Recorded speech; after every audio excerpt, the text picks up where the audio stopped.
¿Te has parado a pensar alguna vez qué pasaría si todo lo que llaman amor no fuera más que miedo a la soledad? ¿Y si la necesidad de tener a alguien fuera simplemente un disfraz para evitar enfrentar el vacío interior? ¿Y si lo que llamas una relación fuera solo otra forma de huir de ti mismo?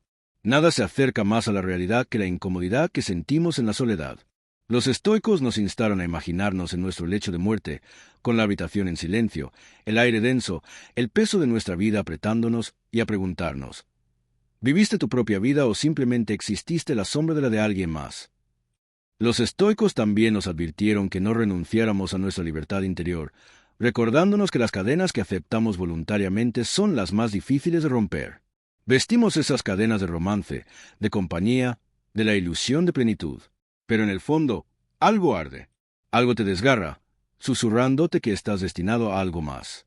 Si alguna vez has sentido ese susurro, si has percibido esa verdad que se esconde bajo la superficie de tus relaciones, entonces ya sabes que esta conversación es para ti. Y si buscas la valentía de enfrentarte a ti mismo sin máscaras, de construir una vida arraigada en tu propia fuerza y soberanía, considera suscribirte a la versión de ti que se niega a abandonar su propia alma. La mayoría de las personas no se enamoran porque han alcanzado un punto de plenitud. Se enamoran porque les aterra el silencio que les espera cuando el ruido cesa. Ese tipo de silencio que te obliga a escuchar tus propios pensamientos, a confrontar las preguntas que has estado evitando durante años. Hay un espacio vacío en su vida, un espacio que se siente demasiado amplio, demasiado resonante, demasiado crudo, así que lo llenan con otra persona. No siempre porque deseen profundamente a esa persona, sino porque es más fácil que enfrentarse a sí mismos. Rara vez hablamos de cuánto de lo que llamamos amor es simplemente una forma elegantemente disfrazada de evasión. Es más fácil perderse en las historias, emociones y necesidades de los demás que afrontar las propias. Carl Jung escribió: la soledad no proviene de no tener gente a tu alrededor, sino de ser incapaz de comunicar las cosas que te parecen importantes. Y para muchos, una relación no es un puente hacia una conexión verdadera. Es un escudo contra esa soledad, una forma de fingir comprensión, incluso cuando nunca se han comprendido del todo a sí mismos. El problema es que cuando el amor se basa en el miedo, se vuelve frágil. Cada desacuerdo se siente como una amenaza. Cada momento de distancia, como una grieta en el cristal. La relación empieza a cargar con la tarea imposible de mantener unidas no solo dos vidas, sino también las partes no resueltas de cada persona. Y cuando esas grietas empiezan a aparecer, entra el pánico. Las personas se aferran con más fuerza, negocian sus propios valores, silencian sus deseos y se adaptan a formas que no encajan del todo solo para evitar que la otra persona se aleje. En ese punto, no es amor. Es una táctica de supervivencia. Es una forma de evitar quedarse solos con el mismo silencio del que han estado huyendo. En el amor, suele ocurrir lo contrario. Buscamos ser validados, aceptados, aprobados, y en el proceso, sacrificamos la honestidad pura que podría ayudarnos a crecer. Por eso muchos se pierden en las relaciones sin darse cuenta. El proceso es sutil, casi invisible al principio. Haces concesiones en cosas pequeñas: dónde comer, qué ver, cómo pasas el fin de semana. Parece inofensivo. Se siente como una alianza. Pero luego las concesiones aumentan. Retienes partes de ti porque sabes que no lo entenderán. Dejas de perseguir ciertos sueños porque crean tensión. Empiezas a ajustar tu personalidad, no porque quieras, sino porque temes que ser tú mismo pueda costarte la relación. Con el tiempo, la persona que eras se vuelve más difícil de reconocer, incluso para ti mismo. Marco Aurelio nos recordó: no es la muerte lo que un hombre debe temer, sino el no poder empezar a vivir. Y esa es la tragedia silenciosa. Mucha gente deja de vivir de verdad cuando teme perder a alguien. Cuando la base del amor es el miedo, te impide precisamente lo que el amor se supone que trae: la libertad. Un amor sano debería permitirte erguirte, no empequeñecerte. Debería fortalecer tu individualidad, no borrarla. Pero cuando el miedo domina, el amor se convierte en un contrato de condiciones tácitas. No seas demasiado. No cambies demasiado rápido. No alteres el equilibrio. Incluso si ese equilibrio te asfixia silenciosamente. La gente se convence de que esto es normal, que es el precio de estar con alguien. Pero lo que no se dan cuenta es que este precio es mucho más alto de lo que creen. Están pagando con su autenticidad, su creatividad, su crecimiento. Y todo eso se intercambia por la comodidad de no enfrentarse a sí mismos. La ironía es que el silencio del que huyen no es su enemigo, es su maestro. En soledad, el ruido se desvanece y empiezas a escuchar tu verdadera voz de nuevo. Al principio, Es incómodo. Escuchas dudas, miedos, arrepentimientos. Pero si perseveras lo suficiente, también escuchas tus valores, tu vocación, tu verdad. Jung dijo, el privilegio de una vida es convertirte en quien realmente eres. No puedes lograrlo si siempre te sumerges en la presencia de otra persona. Si cada pensamiento está orientado a mantener la paz en lugar de a encontrar tu propio centro. El miedo detrás del amor rara vez se trata de perder a otra persona. Más a menudo, se trata de perder la distracción que proporciona. Cuando eliminas esa distracción, te quedas contigo mismo. Y para muchos, ese es el encuentro más aterrador de todos. Pero este es el encuentro que lo cambia todo. Porque una vez que puedes sentarte en tu propio silencio sin necesidad de escapar de él, dejas de depender de otros para sentirte completo. Dejas de negociar tu identidad por el bien de la pertenencia. Empiezas a amar por elección, no por necesidad. Y ese es el tipo de amor que no se puede romper por la ausencia ni la distancia porque no se construye sobre el miedo. Se construye sobre la libertad. Elegir enfrentar el silencio no es fácil. Se necesita valentía para dejar de buscar a alguien solo para evitarte a ti mismo. Pero esa valentía es la base de una vida donde el amor se convierte en un regalo, no en una muleta. Donde estar con alguien es una decisión deliberada, no una huida inconsciente. Donde puedes alejarte de lo que no te sirve, no porque no te importe, sino porque te preocupas demasiado por no abandonarte. El miedo detrás del amor te mantendrá dando vueltas. Enfrentarlo te hará libre. Y la libertad, como enseñaban los estoicos, es la única posesión que nadie puede arrebatarte. Desde el momento en que tenemos la edad suficiente para entender las palabras, comienza la historia. Viene en los cuentos para dormir, en las películas, en la forma en que los adultos hablan de la vida. Creces, conoces a alguien, te enamoras y sientas cabeza. Se presenta como el destino final, el capítulo final donde se atan todos los cabos sueltos y los créditos finales muestran un final feliz. Pocos se detienen a preguntarse qué sucede después de que esa escena se desvanece a negro. Y menos aún se preguntan si este guión sirve a todos o si nos roba silenciosamente. De la oportunidad de conocer a la persona más importante que jamás conoceremos, nosotros mismos. Este condicionamiento no llega como una orden. Es más suave, más insidioso. Vive en preguntas casuales de familiares. ¿Cuándo vas a conocer a alguien? Como si tu vida fuera una sala de espera para el amor. Se esconden cumplidos que comparan tu valor con tu estado civil. Para cuando somos adultos, el mensaje ya no se cuestiona. Es absorbido, incuestionado, como la gravedad. El efecto de esta programación silenciosa es profundo. Sin siquiera darse cuenta, muchas personas se convierten en adultos que creen que la vida sin pareja es incompleta por definición. Puede que viajen, aprendan, forjen carreras. Pero en algún lugar de su mente hay un recordatorio constante y tácito de que todo es solo relleno hasta que encuentren a alguien. Y así, entran en relaciones no por preparación o autoconocimiento genuino, sino por un sentido del deber hacia la historia que les fue entregada. Carl Jung escribió una vez, en lo más aterrador es aceptarse a uno mismo por completo. Para muchos, una relación se convierte en una forma de evitar esa tarea aterradora. Si alguien nos valida, no tenemos que validarnos completamente. Si alguien refleja nuestro valor, no tenemos que enfrentarnos al silencio que nos obliga a definirlo por nosotros mismos. Este condicionamiento invisible moldea no solo a quien elegimos, sino también cómo nos comportamos una vez que lo hemos elegido. Si te han enseñado que tu valor está ligado a tener pareja, a menudo soportarás situaciones que te perjudican solo para evitar volver al temido estado de soltería. Ignorarás las señales de alerta, tolerarás la falta de respeto o te adaptarás al ideal de otra persona en lugar de arriesgarte la vergüenza de terminar solo. Marco Aurelio observó una vez, no son las cosas en sí las que nos perturban, sino nuestros juicios sobre ellas. El juicio aquí es sutil, pero devastador. Solo es igual a fracaso. Juntos es igual a éxito. Es esta falsa ecuación la que mantiene a innumerables personas atrapadas en vidas que no reflejan quiénes son realmente. Vale la pena notar que este guión no tiene en cuenta la individualidad. Es una solución universal, pero se vende como una verdad universal. Algunas personas prosperan en relaciones profundas y comprometidas. Otras necesitan largos periodos de soledad para crecer de verdad. Pero el condicionamiento rara vez deja espacio para la segunda opción.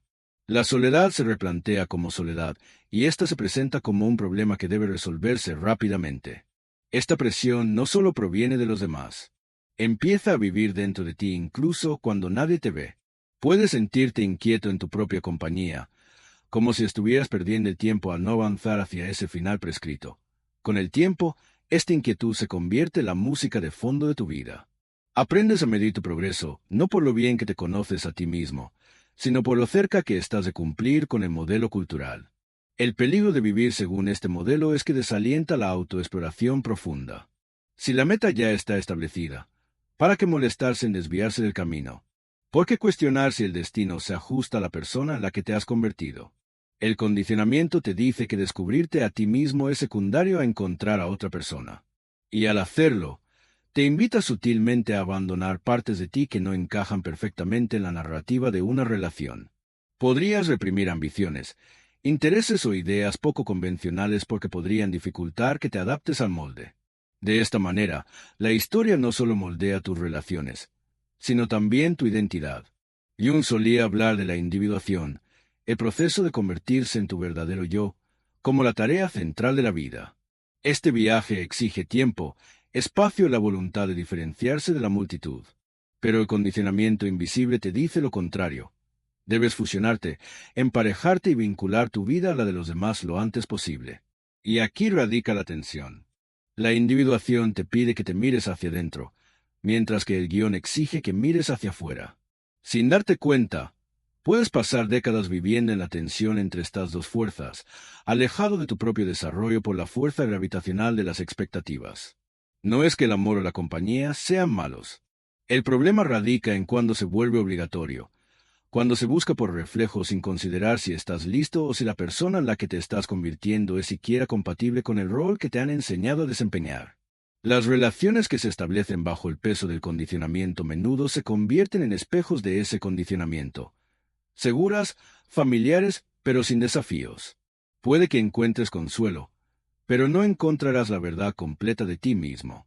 Y la tragedia es que para cuando te das cuenta, pueden haber pasado años y la persona que podrías haber sido se siente distante, casi inalcanzable. El primer paso para soltar este condicionamiento es la consciencia. Ver la historia como lo que es, una historia, no una ley absoluta, lo cambia todo. Cuando te das cuenta de que eres libre de escribir tu propio guión, la urgencia de encontrar a alguien se desvanece. Empiezas a ver la soltería no como una ausencia, sino como una oportunidad única. Un campo abierto donde puedes plantar ideas, sueños y partes de ti mismo que nunca sobrevivirían en el estrecho terreno de vivir solo para la aprobación de alguien. Los estoicos lo llamarían vivir en armonía con la naturaleza, alineando tu vida con tu propia naturaleza, no con las narrativas artificiales que te han sido transmitidas. Liberarse del condicionamiento invisible no significa rechazar el amor para siempre. Significa negarse a dejar que el miedo a la soledad dicte el curso de tu vida. Significa elegir conocerte profundamente antes de elegir compartirte. Porque cuando finalmente conoces a alguien desde un lugar de plenitud, no lo buscarás para llenar un vacío. Lo invitarás a caminar a tu lado por un camino que ya has hecho tuyo. Y ese es el tipo de conexión que ningún condicionamiento puede crear. Porque nace de la libertad, no del miedo. No sucede en un solo momento que puedas señalar. No es como si un día te despertaras y todo fuera diferente. No, es más lento que eso. Tan lento que puedes convencerte de que nada está cambiando realmente. Empieza con una pequeña concesión. Te saltas algo que querías hacer porque no encaja en el plan. Suavizas tu opinión en una conversación para evitar un poco de fricción. Te dices a ti mismo que no vale la pena discutir, que así es la madurez, que el amor significa encontrar un punto medio. Y al principio, parece inofensivo, incluso noble. Pero con el tiempo, esas pequeñas concesiones se acumulan y la persona que eras empieza a desvanecerse, no porque alguien te lo exigía directamente, sino porque lo ofreciste pieza por pieza sin darte cuenta del precio. El cambio es tan sutil que apenas lo sientes.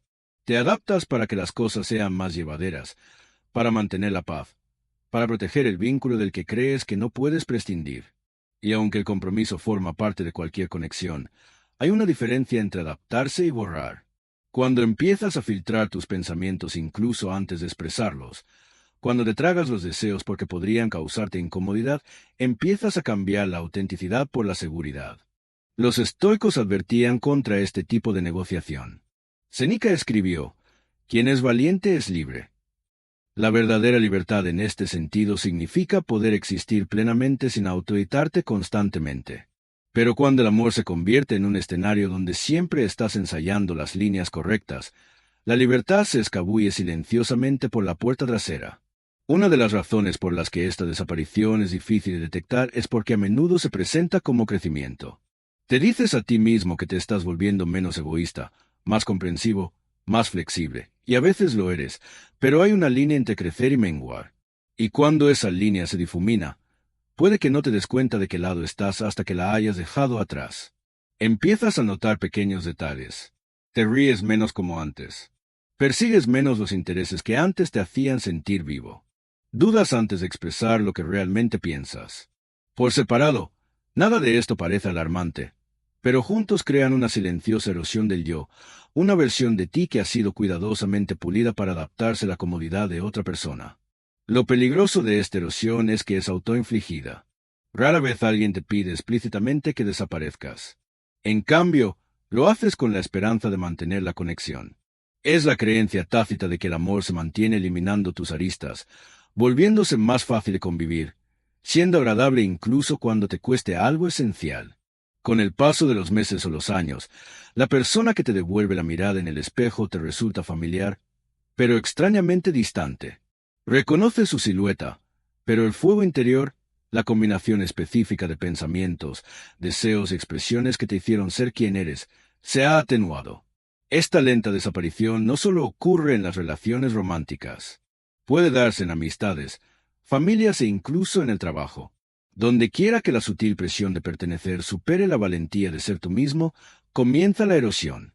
Y como el cambio es gradual, a menudo parece la forma natural en que se supone que deben ser las cosas. Te dices a ti mismo que todos ceden, que tal vez esto sea solo el precio de la conexión. Pero en el fondo, surge una silenciosa inquietud. Es la parte de ti que recuerda un momento en el que te sentías plenamente vivo en tu propia piel, sin modificaciones ni remordimientos. La dolorosa verdad es que desaparecer de esta manera no fortalece el vínculo, lo debilita.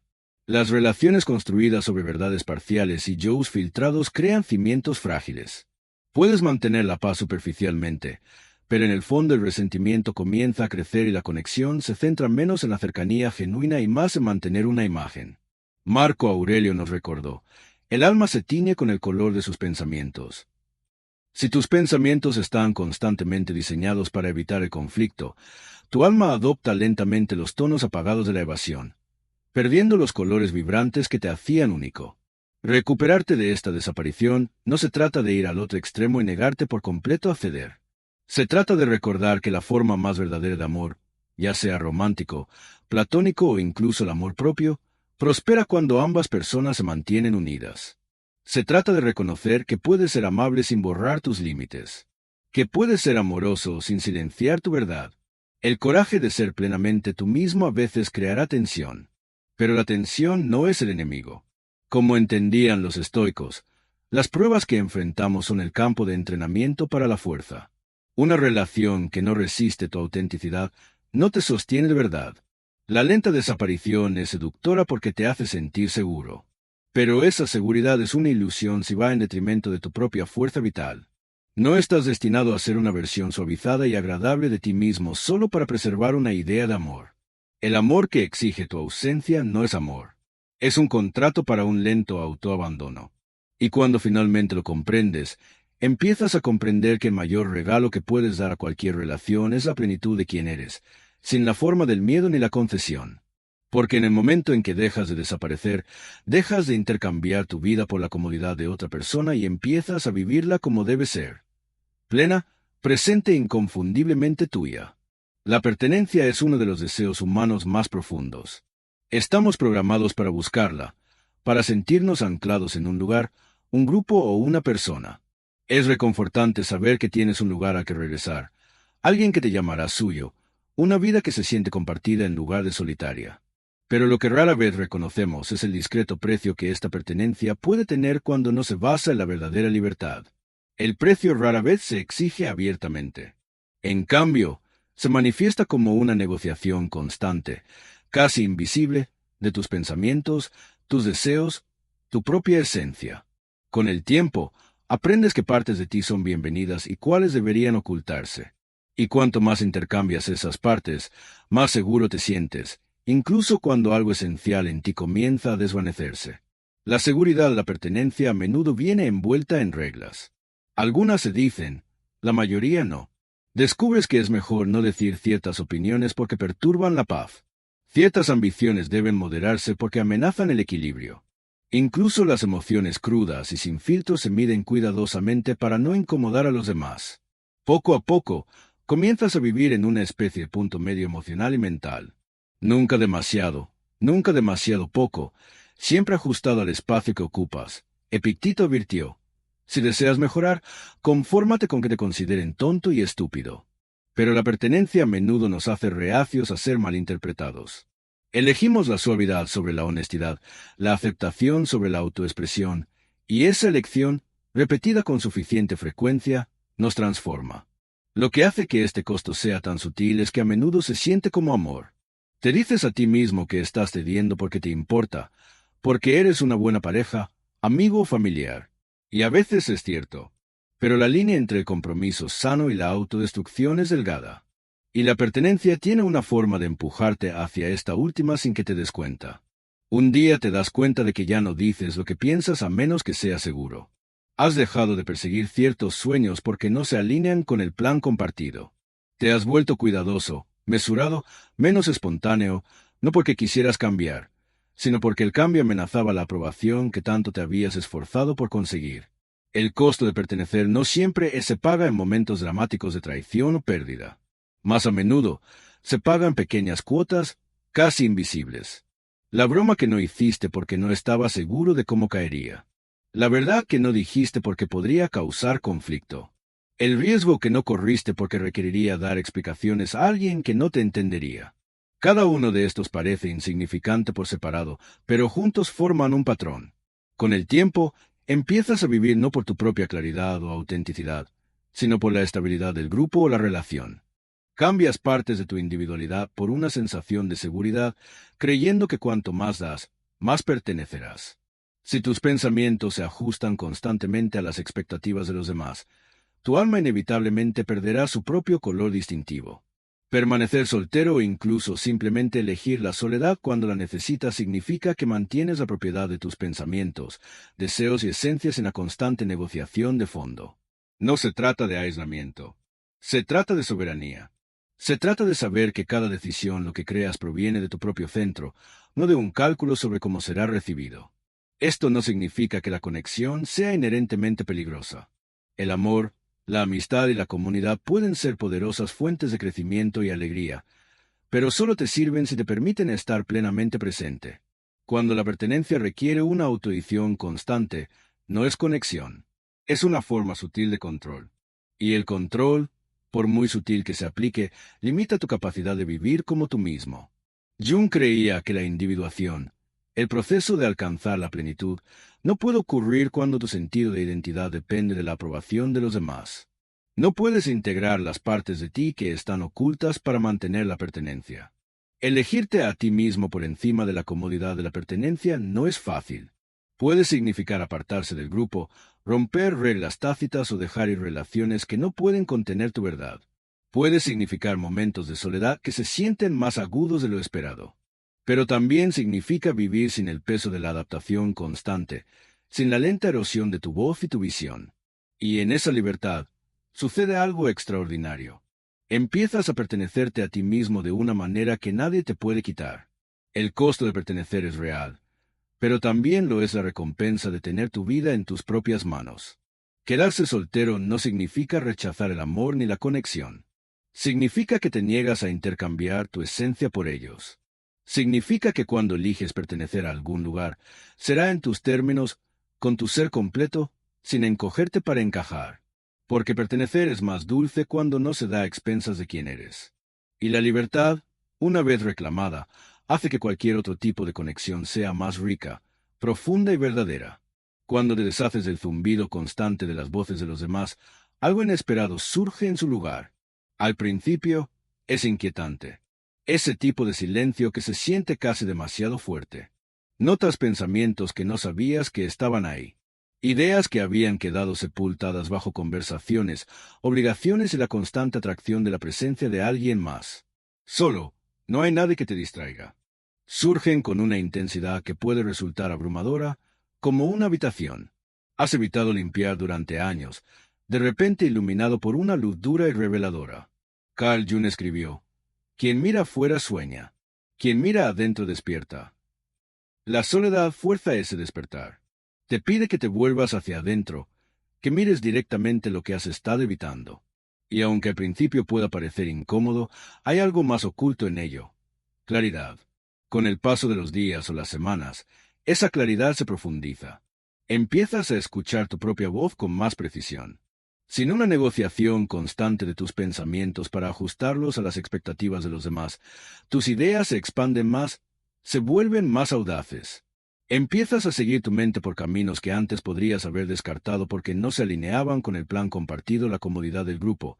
El mundo interior comienza a expandirse, llenándose de detalles y conexiones que no podías ver cuando estabas demasiado ocupado adaptándote al ritmo de otra persona. Esta es la parte de la que la gente rara vez habla cuando habla de estar solo. La forma en que tu mente se agudiza cuando no hay nada que la diluya. Al principio, la soledad puede sentirse como una especie de pérdida, especialmente si has sido condicionado a verla como ausencia. Sin pareja con quien compartir tu día, sin nadie a quien consultar antes de tomar decisiones, sin un eco inmediato de tus palabras.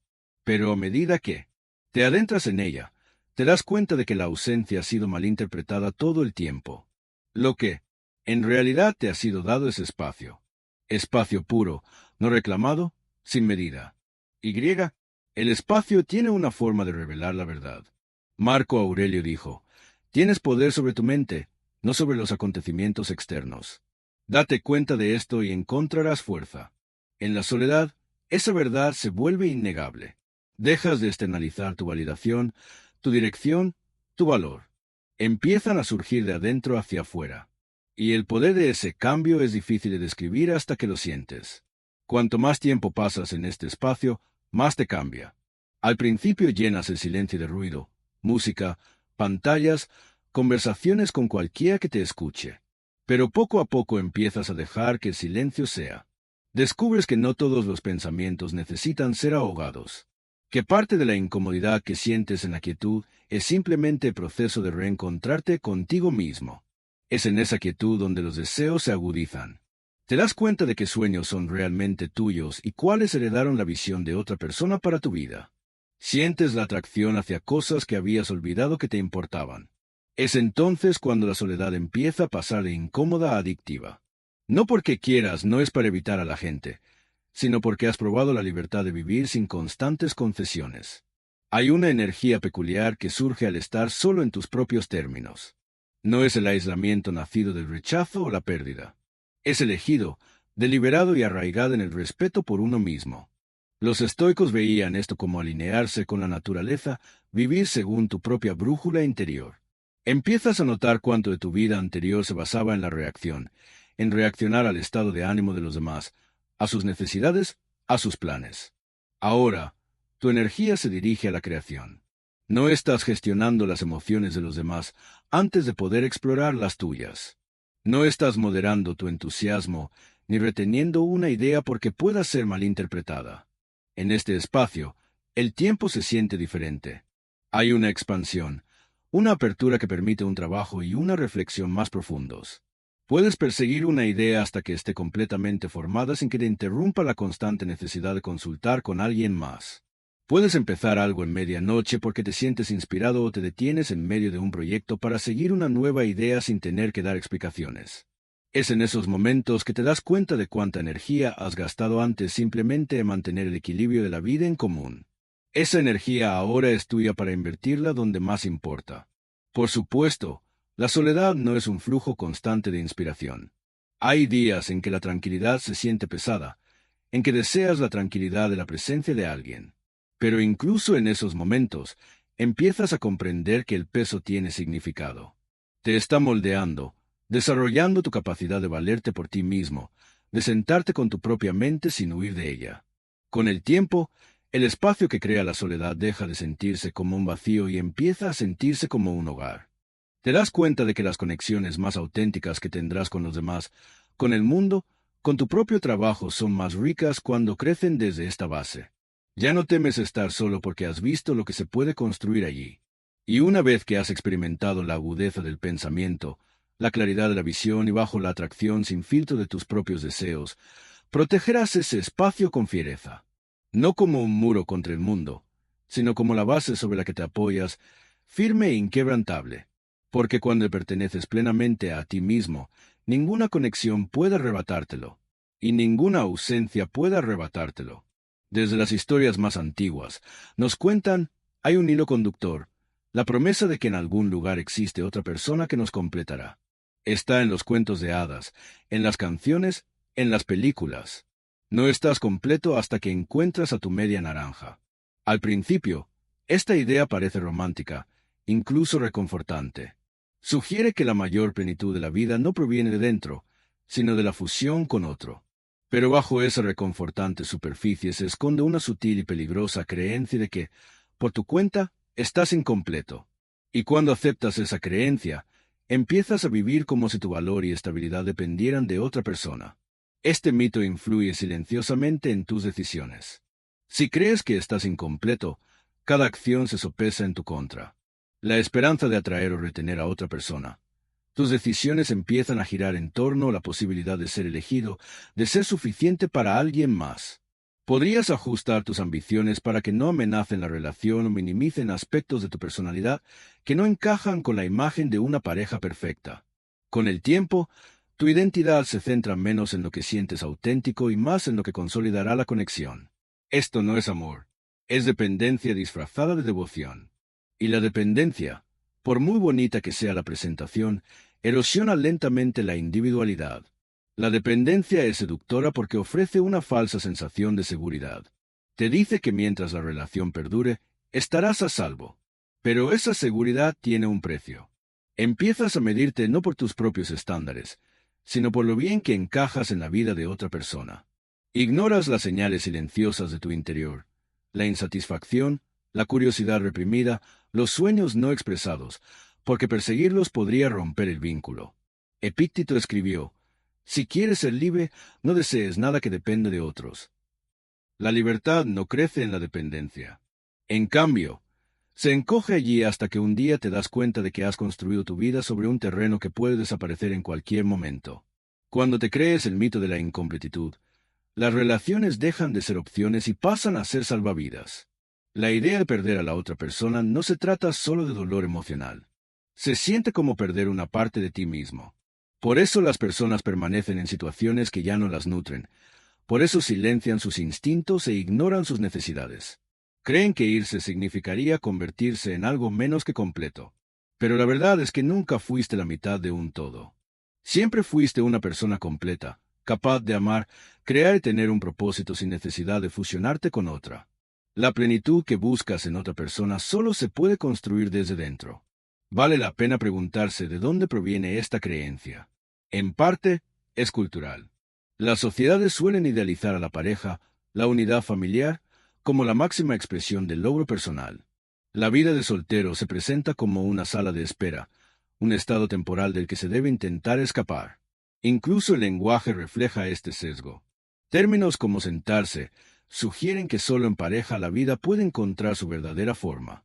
Pero esta narrativa omite la realidad de que la pareja no es garantía de plenitud y que la soltería no es una sentencia de carencia. Marco Aurelio se recordó a sí mismo: se necesita muy poco para una vida feliz. Todo está en uno mismo. El mito de lo incompleto oculta esta verdad, haciendo que las personas busquen en el exterior cuando el verdadero trabajo está en el interior. Romper con este mito no significa rechazar las relaciones por completo. Significa abordarlas desde la autosuficiencia en lugar de la necesidad. Cuando ya no te ves como un fragmento esperando ser completado, el amor se convierte en una elección, no en una dependencia. Puedes dar sin miedo a perderte y puedes recibir sin convertirlo en tu fuente de identidad. Este tipo de amor es más rico y profundo, porque se construye entre dos personas completas que pueden valerse por sí mismas si es necesario. Jung comprendió bien esta dinámica. Creía que la verdadera conexión solo podía ocurrir cuando ambos individuos habían confrontado su propio mundo interior en lugar de usar al otro para evitarlo. El desafío es que elegir la plenitud puede sentirse solo al principio. Sin la validación inmediata de una relación, tienes que enfrentarte a ti mismo con todo tu ser, tus defectos, tus fortalezas, tu potencial no realizado. Ese es el trabajo que la mayoría evita. Por eso la dependencia puede ser tan tentadora. Pero una vez que empiezas a construir una vida que se siente completa en sus propios términos, algo cambia. El miedo a estar solo comienza a desvanecerse. Tu autoestima deja de fluctuar con los estados de ánimo o las opiniones de los demás. Y las relaciones que formas no se construyen para llenar un vacío.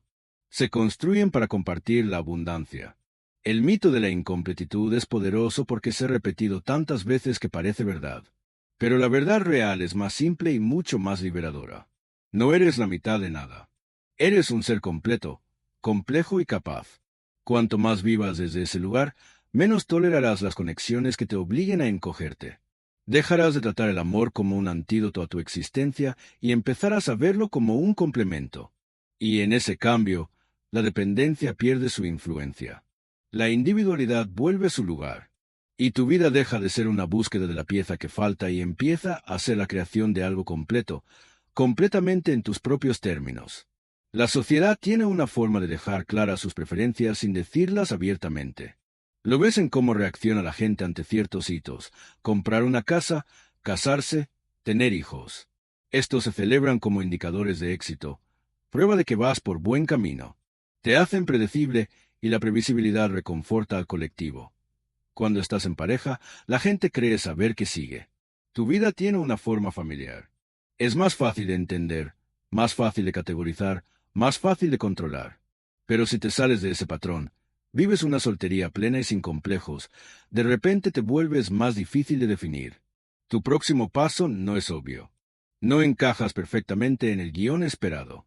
Y esa imprevisibilidad incomoda a la gente porque indica libertad, esa libertad que no se puede controlar.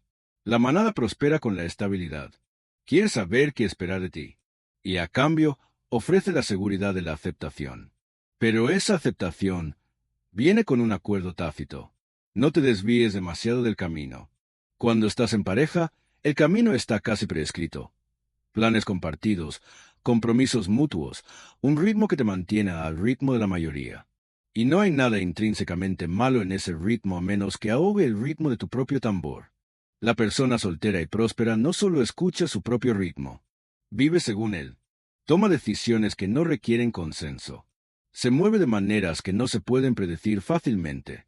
Y en un mundo construido sobre la conformidad, ese es un tipo de poder que fascina y amenaza a la vez.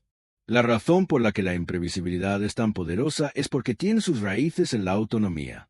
Si nadie puede predecir tu próximo paso, significa que nadie más está marcando tu rumbo. No estás siguiendo un guión. Estás escribiendo el tuyo propio. El grupo puede ver esto como inestabilidad, pero para el grupo atípico es libertad. Sin la necesidad constante de negociar decisiones con un compañero, puedes cambiar de rumbo cuando llega la inspiración. Puedes tomar riesgos sin tener que justificarlos. Puedes perseguir oportunidades que solo tú tienes. Y esa capacidad de actuar sin demora, sin concesiones, es una moneda rara. Por supuesto, el grupo no ignora al grupo atípico. A menudo intenta atraerlos de nuevo. Las preguntas se disfrazan de preocupación. ¿No quieres compartir tu vida con alguien? ¿No te da miedo quedarte solo? Tras estas preguntas se presupone que una vida fuera del marco de la pareja es menos valiosa, menos completa. Pero estas son las preguntas de quienes miden la vida por cómo refleja a la mayoría. No ven que la soledad, cuando se elige, no es una carencia. Es un lujo. Es un espacio abierto donde la autodeterminación puede florecer sin interrupciones. El atípico sabe esto y ese conocimiento se convierte en un escudo contra la sutil presión de conformarse. Lo que más inquieta a la gente de la persona soltera y próspera no es su soledad, es su satisfacción en ella. Si estás solo y te sientes miserable, la multitud se siente validada. Demuestra que su camino es el mejor. Pero cuando estás solo y prosperas, interrumpes la narrativa. Demuestras que la felicidad y la plenitud no son exclusivas del camino de la pareja, y eso hace que otros cuestionen las concesiones que han hecho. Jung comprendía esta incomodidad.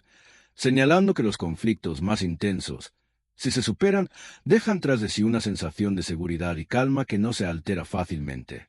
La persona soltera y próspera se ha enfrentado de frente al conflicto de las expectativas sociales. Al superarlo, ha encontrado una calma que la manada no puede replicar. La imprevisibilidad también fomenta la resiliencia. Cuando no dependes de otra persona para definir tu identidad, te sientes menos afectado por el cambio. La manada teme la disrupción porque pone en tela de juicio su estabilidad cuidadosamente construida. Pero el atípico se mueve con fluidez ante el cambio. Está acostumbrado a navegar sin un mapa preestablecido. Sabe que la vida puede cambiar en un instante y se ha preparado para adaptarse. Esta adaptabilidad es otra forma de poder, una que le permite aprovechar las oportunidades y afrontar los desafíos sin perder su identidad. Al final, la diferencia entre la manada y el marginado no radica en las relaciones. Se trata de la autonomía. La manada sigue patrones establecidos por otros, encontrando seguridad en la unión. El marginado se arriesga a desviarse del camino, sabiendo que el terreno puede ser impredecible, pero también sabiendo que es suyo para explorar. Y al asumir ese riesgo, gana algo que la manada a menudo sacrifica: el derecho a vivir completamente en sus propios términos. La persona soltera y próspera entiende que la imprevisibilidad no es caos, sino potencial. Es la apertura a ser moldeado por elección y no por defecto. No rechazan la conexión. Rechazan la idea de que la conexión debe venir a costa de la individualidad.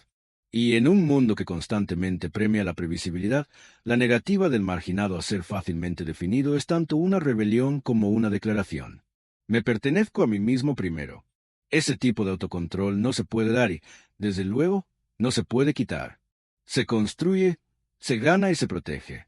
Y una vez que lo tienes, te das cuenta de que es el tipo de poder más raro que existe. Las grandes ideas rara vez surgen cuando estás rodeado de ruido. No suelen crecer en habitaciones llenas de parloteo, movimiento constante y el peso de las expectativas ajenas. Surgen en las horas tranquilas, cuando el mundo se siente lejano y nadie te llama la atención. Hay cierta electricidad en esos momentos. Las largas noches en las que estás perdido en tus pensamientos, las mañanas tranquilas en las que te despiertas sin compromisos. En soledad, tu mente vaga sin necesidad de permiso. Se adentra en territorios desconocidos, encuentra conexiones que no habría hecho bajo la mirada de un público. Carl Jung dijo una vez: la soledad es para mí una fuente de sanación que hace que mi vida valga la pena. Lo que él entendía es que la creación no se trata solo de inspiración. Se trata de espacio. Sin ese espacio, la materia prima del pensamiento no tiene espacio para tomar forma. Cuando estás solo, puedes perseguir una idea sin tener que justificar por qué es importante. Puedes seguir un pensamiento hasta las profundidades de la obsesión, sin tener que justificarte ante la lógica de otra persona. Puedes dejar que te consuma durante horas, días, incluso semanas. Y no hay nadie que te diga que bajes el ritmo o que des un paso atrás. Esa libertad de sumergirte plenamente en tu propio proceso es un don excepcional en un mundo obsesionado con la conexión constante. Es en esa libertad donde se agudiza la creatividad. Sin concesiones, sin la sutil presión de ajustar tu ritmo al de otra persona, tu mente aprende a expandirse de maneras que no puede ocurrir entre la multitud. Los espacios abarrotados, ya sean físicos o emocionales, tienden a desviar tu atención hacia afuera. Eres consciente de los demás, consciente de cómo podrían interpretarse tus acciones, consciente de lo que se espera de ti. Esa conciencia puede ser útil en la colaboración, pero es perjudicial para ciertos tipos de pensamiento. El tipo de pensamiento que necesita ser rebelde, descontrolado e inmune a la influencia externa. La soledad elimina la necesidad de aprobación. Ya no creas para ser visto de cierta manera. Creas porque algo dentro de ti exige ser creado. Seneca señaló: debemos tomarnos un respiro del mundo y encerrarnos en nosotros mismos. No se trata de aislarnos para evitarlo. Se trata de aislarnos como un acto de preservación para proteger los frágiles inicios de una idea hasta que sea lo suficientemente fuerte como para enfrentar el mundo. La ausencia de expectativas es lo que hace de la soledad un terreno tan fértil para la creación. Cuando nadie espera que produzcas cierto tipo de obra, eres libre de explorar lo extraño, lo impráctico, incluso lo absurdo. Y es a menudo en esas direcciones donde nacen las ideas más originales. Puedes escribir algo que quizá nunca se publique, dibujar algo que nadie verá, Experimentar sin miedo a fracasar en público. De esta manera, la soledad actúa como un laboratorio para tu imaginación, donde los errores no solo son permitidos, sino necesarios. Sin la constante mirada de la opinión ajena, puedes correr riesgos que, de otro modo, te sentirías demasiado expuesto. La soledad también tiene un ritmo que nutre la creatividad. Sin las interrupciones de la vida compartida, puedes entrar con mayor facilidad en lo que los psicólogos llaman fluidez, un estado en el que el tiempo desaparece y estás tan absorto en el trabajo que no existe nada más. No tienes que detenerte a medias para responder un mensaje o explicar por qué sigues en tu escritorio. El impulso crece y te lleva a profundizar en el proceso. Y a veces, lo que emerge de ese estado es algo que jamás podrías haber forzado solo con tu voluntad. Marco Aurelio escribió: "Ningún lugar al que puedas ir es más tranquilo, más libre de interrupciones que tu propia alma". Y, en ese espacio ininterrumpido, tu mejor trabajo a menudo te encuentra. La ventaja creativa. De estar solo no se trata solo de producir más. Se trata de producir un trabajo que se sienta más auténtico. En ausencia de otros, dejas de imitar. Dejas de moldear inconscientemente tus ideas para que coincidan con lo que es popular o lo que será elogiado. Dejas de editar incluso antes de haber empezado. Lo que sale es crudo, sin filtros y completamente tuyo. Incluso si es imperfecto, lleva tu firma de una manera que el trabajo realizado bajo influencia constante nunca podrá. Esa autenticidad vale más que el pulido porque es la base de una voz que no se puede replicar. Es por eso que tantos pensadores, escritores y artistas a lo largo de la historia han buscado la soledad no como un rechazo a las personas, sino como un ingrediente necesario en su trabajo. Comprendieron que, si bien la colaboración tiene su lugar, la más profunda y transformadora las ideas a menudo nacen en las horas de tranquilidad que nadie más ve. A solas, puedes lidiar con tus propias contradicciones, superar tus propios límites y escuchar las verdades que no hablan lo suficientemente alto como para ser escuchadas entre la multitud. Esas verdades pueden inquietarte al principio, pero son las que tienden a transformar todo lo que creas después. Al final, la ventaja creativa de estar solo se reduce a esto. La soledad te da espacio para escucharte con claridad, sin interrupciones, sin dilución. Te permite construir algo antes de que el mundo tenga la oportunidad de decirte cómo debería ser. Y una vez que has experimentado ese espacio, una vez que has sentido lo que es crear sin concesiones, empiezas a protegerlo con fiereza.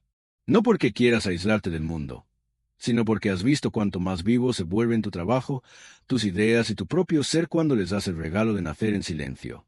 Cuando te alejas del constante intercambio de emociones que conlleva estar estrechamente ligado a otra persona, algo sutil pero poderoso empieza a suceder. Al principio, es desconcertante. Estás acostumbrado a comprobar la temperatura emocional de otra persona antes incluso de conocer la tuya. Has sido condicionado a ajustar tu tono, tu energía, tus palabras para mantener el equilibrio o evitar el conflicto. Pero cuando te alejas de esa negociación constante, la estática empieza a disiparse. Empiezas a darte cuenta de cuánto de lo que has estado sintiendo todo este tiempo ni siquiera era tuyo. No es que otras personas intenten agobiarte. Es simplemente lo que sucede cuando estás profundamente conectado. Sus altibajos se convierten en los tuyos. Sus bajones se te meten en los huesos. Con el tiempo, se vuelve más difícil distinguir dónde terminas tú y dónde empiezan ellos. Pero en soledad, empiezas a notar la diferencia. Te das cuenta de que la irritación que has estado sintiendo no es algo permanente. Es un residuo de lidiar constantemente con las frustraciones de los demás. La pesadez que solía persistir en tu pecho no te pertenece en absoluto. Es algo que absorbiste mientras intentabas mantener la paz. Los estoicos creían que nuestra paz mental no depende de los acontecimientos en sí, sino de los juicios que les atribuimos. Cuando estás solo, esos juicios son finalmente tuyos, sin filtros ni moldes de la mirada de otra persona. Al principio, esta claridad puede parecer demasiado aguda. No estás acostumbrado a lidiar con tus emociones sin explicarlas o justificarlas inmediatamente a otra persona. No hay nadie que te asegure que estás pensando demasiado, nadie que te distraiga con su propia crisis. Te quedas con la libertad de sentir lo que sientes en su totalidad. Y en esa experiencia plena y sin intermediarios, empiezas a escucharte de nuevo. Notas lo que realmente te emociona, no lo que has estado fingiendo emocionarte para encajar con el estado de ánimo de otra persona. Notas lo que realmente te irrita, no solo lo que ha sido conveniente discutir. Poco a poco, tu paisaje emocional deja de ser un espacio compartido y se convierte en tu propio territorio. Aquí es donde realmente ocurre la desintoxicación. Sin el flujo constante de las necesidades, estados de ánimo y expectativas tácitas de la otra persona, tu sistema nervioso comienza a sentarse. Dejas de despertarte preparado para sorpresas emocionales. Dejas de ensayar conversaciones en tu cabeza antes de que sucedan. Empiezas a vivir el día sin el peso de negociaciones invisibles. ¿Debería decir esto? ¿Les molestará esto? ¿Necesito solucionarlo antes de que se convierta en un problema? El espacio que queda no está vacío. Es respirable. Está lleno de tu propio ritmo, tu propio paso, tu propio sentido de equilibrio. La independencia emocional no significa que dejes de preocuparte por los demás. Significa que dejas de cargar con ellos de maneras que te cuestan a ti mismo. En la soledad, aprendes a comunicarte esas cosas a ti mismo primero. Aprendes a validar tus propias emociones sin esperar a que alguien más las reconozca. Te das permiso para sentir sin la necesidad de editar para la comodidad de alguien más. Y cuando reconectas con los demás, lo haces desde un lugar de arraigo en lugar de enredo. Una de las partes más sorprendentes de este proceso es cómo cambia la alegría. Cuando estás constantemente conectado al estado emocional de otra persona, tu alegría nunca es completamente tuya. Se ve amplificada por su felicidad o atenuada por su infelicidad. En soledad, tu alegría se genera por ti mismo, se vuelve constante y menos vulnerable a ser destrozada por la tormenta de alguien más. Empiezas a notar los pequeños y puros placeres que antes eran ruido de fondo. La luz que ilumina tu cocina por la mañana, el sonido de tu propia risa ante algo que solo a ti te hace gracia. La calma que surge al simplemente estar en tu propio espacio. Esta desintoxicación emocional no siempre es cómoda. Habrá momentos en los que sientas la ausencia de la presencia emocional de otra persona como una especie de vacío. Incluso podrías sentir la necesidad de buscar ese viejo enredo solo para sentir algo familiar. Pero si puedes resistir la tentación de llenar el silencio demasiado rápido, descubrirás que el vacío nunca fue vacío en absoluto. Era un espacio esperando ser reclamado por ti. Un espacio donde tu propia voz, eclipsada durante mucho tiempo, puede volver a hablar. Al final, la desintoxicación emocional que surge de la soledad se trata menos de eliminar a los demás de tu vida y más de eliminar la neblina que crean involuntariamente alrededor de tu mundo interior. Se trata de finalmente estar en el centro de tu propio clima emocional sin ser arrastrado por las tormentas de otros. Y una vez que sientes esa claridad, una vez que experimentas la fuerza serena que surge de apropiarte de cada sentimiento que te atraviesa, entiendes por qué protegerlo se vuelve innegociable. Porque en esa claridad no solo te escuchas de nuevo, te reconoces. Y ese reconocimiento es el principio de todo. Cuando eliges vivir a tu manera sin apoyarte en la estructura de una pareja ni en la validación de un grupo, las etiquetas llegan rápidamente. Soledad, egoísmo, incompletitud. Estas palabras no se refieren realmente a ti. Se refieren a la incomodidad que tu independencia provoca en los demás. Te has salido del guión, y la gente no sabe muy bien qué hacer con eso. El sistema ama la dependencia porque es estable. Es más fácil guiar a una persona dependiente, venderle sus ideas y mantenerla en su lugar. Si tu sentido de identidad proviene de la aprobación de tu pareja o de tu rol dentro de un grupo, harás todo lo posible por protegerlo, incluso a costa de tu propia verdad. La dependencia te mantiene a raya, pero también protege al sistema. Cuando ya no necesitas esa estructura para sentirte completo, no puedes ser controlado de la misma manera. Tus decisiones no están dictadas por el miedo a ser excluido, abandonado o juzgado. Y eso te hace impredecible, algo que el sistema no sabe cómo manejar. No es de extrañar, entonces, que la independencia se etiquete erróneamente. La llaman soledad porque no pueden imaginar la plenitud sin compañía constante. La llaman egoísmo porque priorizas tu propio camino sobre la comodidad del conformismo. La llaman incompleto porque su idea de completitud se basa en la presencia de otra persona. Esta etiqueta errónea funciona como una especie de control social. Si la independencia se presenta como algo indeseable, menos personas la buscarán. Si permanecer soltero se presenta como un fracaso, las personas se apresurarán a buscar pareja, incluso si eso significa silenciar partes de sí mismas para encajar en el molde. El sistema no necesita encadenarte físicamente. Solo necesita moldear tus creencias sobre que le da sentido a la vida. Por eso la decisión de vivir libre, verdaderamente libre, es tan radical. No se trata solo de ti. Se trata de negarte a reforzar un ciclo que intercambia autenticidad por aceptación. La independencia es amenazante porque demuestra que puedes vivir sin una validación constante. No necesitas que alguien te diga quién eres, que haga que tus decisiones se sientan legítimas o que evite que te sientas vacío. No se trata de rechazar el amor ni la conexión. Se trata de eliminar la necesidad de la ecuación. El amor dado libremente sin dependencia es una de sus formas más puras.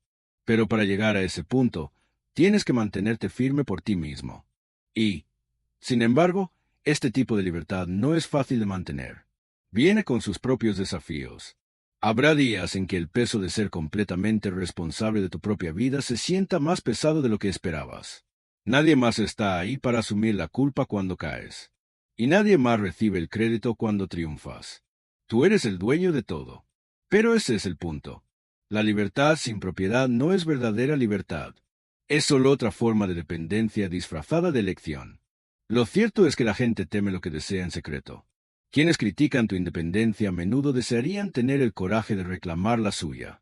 Puede que no lo admitan ni siquiera a sí mismos, pero tu ejemplo los obliga a afrontar las concesiones que han hecho. Es más fácil ignorarte que cuestionar si se han conformado con algo más pequeño de lo que realmente querían. Por eso, defender tu libertad no es solo una elección personal. Es un acto que puede cambiar a quienes te rodean, incluso si al principio encuentras resistencia. Así que, cuando te llamen solitario, recuerda que la soledad puede ser una fuente de poder. Cuando te llamen egoísta, recuerda que el respeto por uno mismo es la base de toda conexión significativa que tengas. Cuando te llamen incompleto, recuerda que la plenitud no proviene de lo que aportas a tu vida, sino de lo que te niegas a ceder. El sistema puede prosperar gracias a la dependencia, pero tu vida no tiene por qué serlo. Las etiquetas erróneas perderán importancia una vez que las veas como lo que son, una señal de que has traspasado los límites donde otros se sienten más seguros. Y una vez que lo hayas hecho, te darás cuenta de que hay mucho más espacio ahí fuera del que te hicieron creer. La soberanía no es algo que se encuentra por casualidad. Es algo que se gana, y el precio nunca es barato. Para reclamarla, tienes que dejar ir cosas a las que la mayoría de la gente se aferra como prueba de una buena vida. Los planes compartidos que te dan un sentido de dirección. El afecto automático que te tranquiliza sin pedirte esfuerzo. La compañía innata que hace que los fines de semana y las vacaciones se sientan menos vacíos. Estas son cosas cálidas y reconfortantes, pero tienen sus ataduras. Ataduras que pueden alejarte silenciosamente de ti mismo. Acceder a la verdadera soberanía significa cortar algunas de esas ataduras. Y esa es una decisión que la mayoría no tomará porque exige renunciar a una comodidad que parece demasiado buena para perderla. En la soledad, no hay nadie que valide ni vete tus decisiones. Cada decisión es solo tuya. Esa libertad puede resultar embriagadora y aterradora a la vez. No hay nadie con quien compartir el peso cuando una decisión resulta equivocada. Nadie con quien repartir la culpa. Pero tampoco hay nadie que te detenga cuando tus instintos son agudos y tu visión es clara.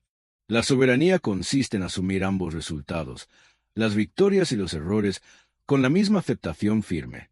Dejas de externalizar la responsabilidad de tu vida y empiezas a cargar con ella completamente tú mismo. Los estoicos lo comprendieron profundamente. Epícteto escribió: «Nadie es libre si no es dueño de sí mismo». La soledad se convierte en el campo de entrenamiento para esa maestría. Por supuesto, el precio que pagas no solo se paga en comodidades tangibles. Pagas en momentos de duda. En noches cuando el silencio se siente más pesado de lo que creías. En mañanas cuando desearías tener a alguien a tu lado para compartir las pequeñas alegrías. La soberanía puede ser solitaria, no porque carezcas de personas en tu vida, sino porque has elegido vivir sin depender de ellas para que te mantengan firme. Aprendes a ser tu propio ancla, a generar tu propia seguridad, a aceptar la incomodidad en lugar de buscar una solución rápida en la presencia de alguien más. Esa habilidad, aprender a mantenerte firme en ausencia de apoyo externo, se convierte en una de tus mayores fortalezas. La belleza de la soberanía radica en que cambia la calidad de cada conexión que eliges tener. Un espacio donde tu propia voz, eclipsada durante mucho tiempo, puede volver a hablar.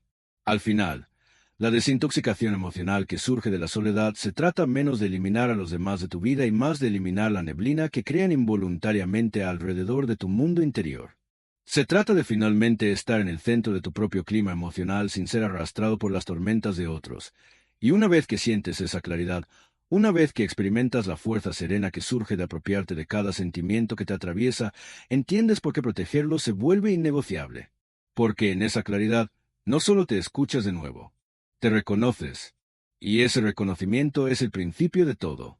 Cuando eliges vivir a tu manera sin apoyarte en la estructura de una pareja ni en la validación de un grupo, las etiquetas llegan rápidamente. Soledad, egoísmo, incompletitud. Estas palabras no se refieren realmente a ti. Se refieren a la incomodidad que tu independencia provoca en los demás. Te has salido del guión, y la gente no sabe muy bien qué hacer con eso. El sistema ama la dependencia porque es estable. Es más fácil guiar a una persona dependiente, venderle sus ideas y mantenerla en su lugar. Si tu sentido de identidad proviene de la aprobación de tu pareja o de tu rol dentro de un grupo, harás todo lo posible por protegerlo, incluso a costa de tu propia verdad. La dependencia te mantiene a raya, pero también protege al sistema. Cuando ya no necesitas esa estructura para sentirte completo, no puedes ser controlado de la misma manera. Tus decisiones no están dictadas por el miedo a ser excluido, abandonado o juzgado.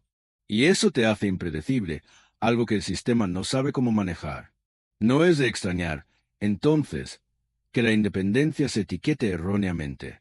La llaman soledad porque no pueden imaginar la plenitud sin compañía constante. La llaman egoísmo porque priorizas tu propio camino sobre la comodidad del conformismo. La llaman incompleto porque su idea de completitud se basa en la presencia de otra persona. Esta etiqueta errónea funciona como una especie de control social. Si la independencia se presenta como algo indeseable, menos personas la buscarán. Si permanecer soltero se presenta como un fracaso, las personas se apresurarán a buscar pareja, incluso si eso significa silenciar partes de sí mismas para encajar en el molde. El sistema no necesita encadenarte físicamente. Solo necesita moldear tus creencias sobre que le da sentido a la vida. Por eso la decisión de vivir libre, verdaderamente libre, es tan radical. No se trata solo de ti. Se trata de negarte a reforzar un ciclo que intercambia autenticidad por aceptación. La independencia es amenazante porque demuestra que puedes vivir sin una validación constante. No necesitas que alguien te diga quién eres, que haga que tus decisiones se sientan legítimas o que evite que te sientas vacío.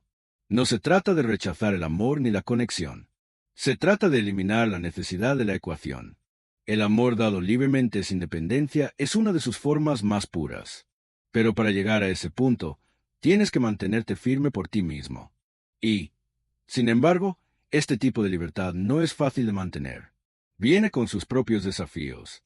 Habrá días en que el peso de ser completamente responsable de tu propia vida se sienta más pesado de lo que esperabas.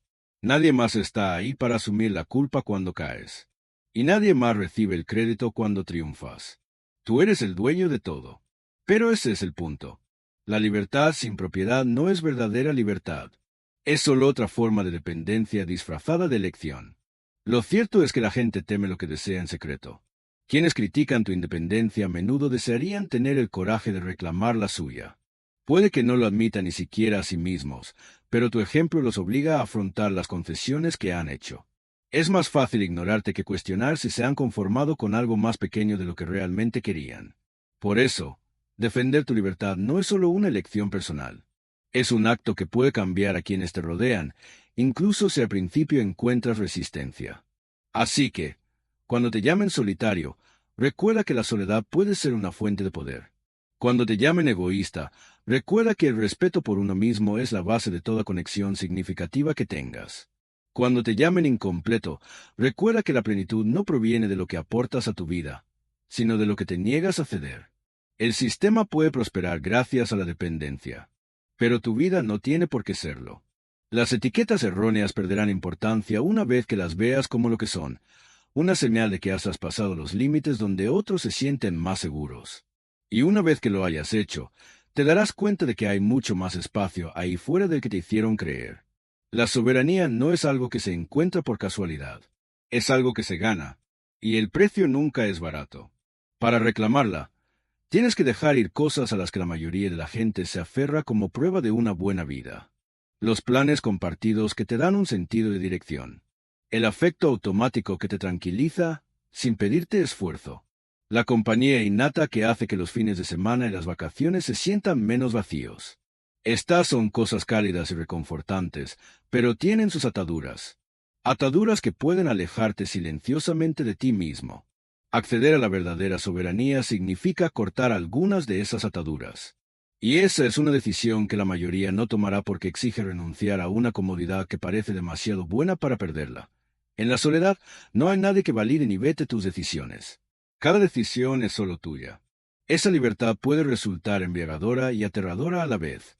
No hay nadie con quien compartir el peso cuando una decisión resulta equivocada. Nadie con quien repartir la culpa. Pero tampoco hay nadie que te detenga cuando tus instintos son agudos y tu visión es clara.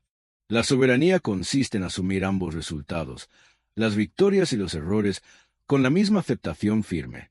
Dejas de externalizar la responsabilidad de tu vida y empiezas a cargar con ella completamente tú mismo. Los estoicos lo comprendieron profundamente. Epícteto escribió: «Nadie es libre si no es dueño de sí mismo». La soledad se convierte en el campo de entrenamiento para esa maestría. Por supuesto, el precio que pagas no solo se paga en comodidades tangibles. Pagas en momentos de duda. En noches cuando el silencio se siente más pesado de lo que creías. En mañanas cuando desearías tener a alguien a tu lado para compartir las pequeñas alegrías. La soberanía puede ser solitaria, no porque carezcas de personas en tu vida, sino porque has elegido vivir sin depender de ellas para que te mantengan firme. Aprendes a ser tu propio ancla, a generar tu propia seguridad, a aceptar la incomodidad en lugar de buscar una solución rápida en la presencia de alguien más. Esa habilidad, aprender a mantenerte firme en ausencia de apoyo externo, se convierte en una de tus mayores fortalezas. La belleza de la soberanía radica en que cambia la calidad de cada conexión que eliges tener.